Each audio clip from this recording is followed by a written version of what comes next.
지자체 선거에 끝나고 나서 부동산 시장에 어떠한 영향을 미치냐. 그중에서 특히 둔촌주공, 이 재건축에 어떠한 영향을 미칠 건가에 대한 얘기를 좀 해드리고 싶어서 이 자리에 섰습니다.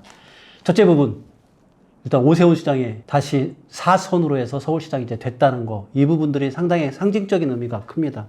그러니까 오세훈 시장이 주장하는 부분들은 저 재건축, 재개발을 통해서 서울시의 주택 공급을 갖다 확장하겠다는 의지를 갖다가 적극적으로 표명했잖아요. 그래서 그 오세훈 시장이 얘기했던 신통기획, 모아주택이니 그래서 오세훈프 재개발, 재건축에 대해서 확장하겠다. 그래서 탄력을 이제 받을 수 있는 조건들을 갖추었다. 이 부분들이 이제 첫 번째 부분인 것 같아요. 말씀드렸듯이 선거 중에는 어떤 정책적인 부분을, 예민한 부분에 대해서는 개입할 때 좀 두려움을 가질 수밖에 없어요. 그래서 이 이전에는 둔촌주공에 대해서 아마 오세훈 시장이 적극적인 개입은 하지 않았을 거예요.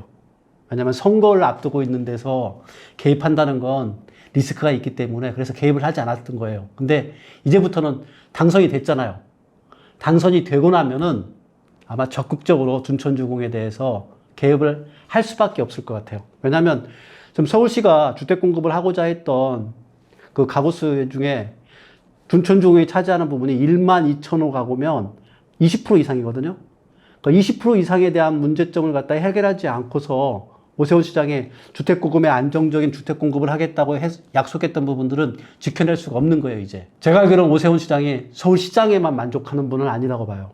그러면 이 이후의 행보를 위해서, 이제 대선이겠죠? 이 이후의 행보를 위해서는 지금의 주택의 문제점들이 가장 국민적인 여론에 가장 이슈를 받고 있는 주택의 문제점을 갖다가 오세훈 시장만의 특별한 방법을 해서 해결하고 싶은 열망이 있을 겁니다. 그렇다 그러면 지금 현재처럼 둔촌주공이 조합과 시공단의 갈등들을 이렇게 질질질 끌려가서 문제화되는 것들을 가만 보고 있을 수는 없는 거예요. 왜냐하면 그건 치명적으로 오세훈 시장한테 악영향을 미치기 때문에 그렇게 하지 않을 거란 말이에요. 그래서 이 부분들이 굉장히 중요한 포인트입니다. 그래서 오세훈 시장은 아마 적극적으로, 지금부터는 이제 적극적으로 둔촌주공에 대한 것들을 조합을 설득하든, 직접 찾아가서 설득을 하든, 시공단을 만나서 설득을 하든 해서 적극적인 개입에 의해서 이 둔촌주공의 문제를 갖다가 해결될 수 있을 거라고 생각이 되어집니다. 또 이렇게 될 수밖에 없는 게 또 중요한 포인트가 하나 뭐냐면요. 이번에 강동구청장부터 해서 강동구에 있는 그 구의원들, 그다음에 서울시에 있는 시의원들, 이 모든 부분들이 다 오세훈 시장과 같은 결을 가지고 있는 국민의힘에서 다 당선이 됐잖아요. 많은 분들이. 그래서 이분들의 힘을 얻기 때문에 훨씬 더 신속하게 이 문제에 대한 것들을 해결해 나갈 수밖에 없을 거예요. 그리고 여기에다가 또 한 가지가 더 적극적으로 더 의지를 할 수밖에 없는 요소가 뭐냐면요. 사실은 공교롭게 경기도지사가 민주당 쪽에서 당선이 됐단 말이에요. 지금 재건축의 가장 핵심이 되는 거는 일기 신도시잖아요.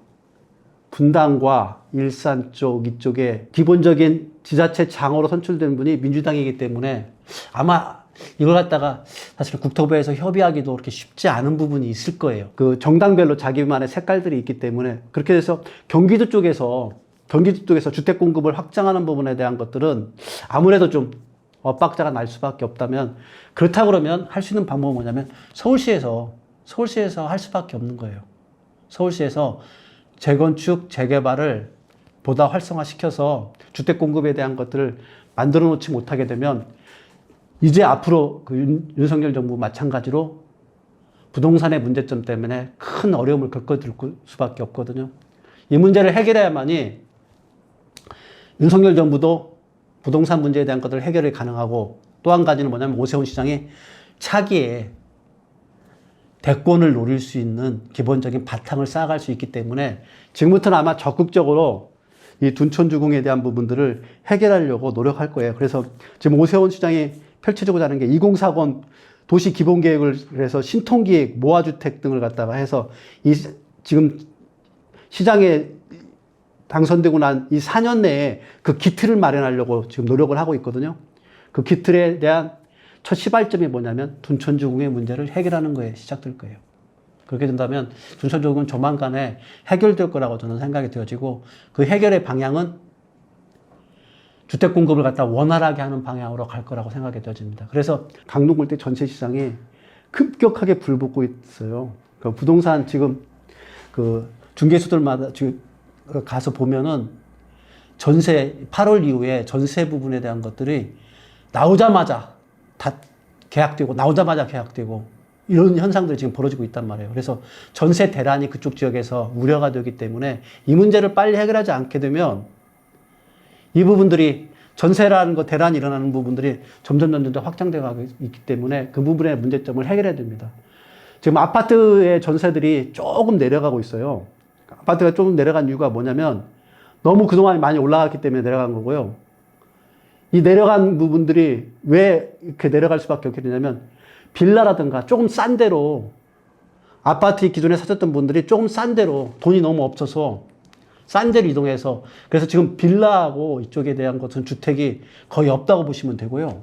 여기에 더 문제는 뭐냐면 반전세, 월세 이 부분들이 그래서 월세가 지금 이제 보통 전세 대비 월세가 50%를 넘어간 적이 없는데 50% 이상까지 지금 월세로 다 전환되고 있거든요. 그만큼 전세 시장이 심각하다고 보여지는 거예요. 젊은 분들한테는 사실은 내 집 마련의 가장 1단계 순서가 뭐냐면요. 전세를 살면서 전세해가지고, 전세가 사실은 종잣돈을 모으는 과정이거든요. 그 전세를 가지고서, 그 전세를 모아가지고 내 집 마련까지 갈 수 있는 종잣돈을 내서 그걸 시드로 해가지고 보통은 내 집 마련을 해나가는데 이 전세 과정이 지금 사라져가고 있다는 건 무서운 일이거든요. 젊은 분들한테는.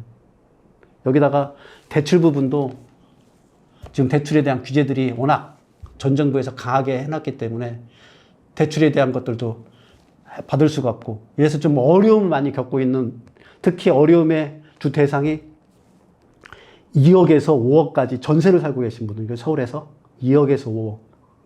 지금 보통의 전세가들이 다 5억 이상으로 다, 아파트는 특히 5억 이상으로 다 올라가 버린 거예요. 근데 보통의 자기 전세금으로 가지고 있던 2억에서 5억 사이에 가지고 계신 분들은 이제 더 이상 살 데가 없으니까 빌라로 점점점 자기 주거 환경을 낮춰가고 있는 이런 형국이라 이런 모든 것들을 해결하는 첫 단추가 뭐냐면 사실은 둔촌주공부터 해결해야 돼요.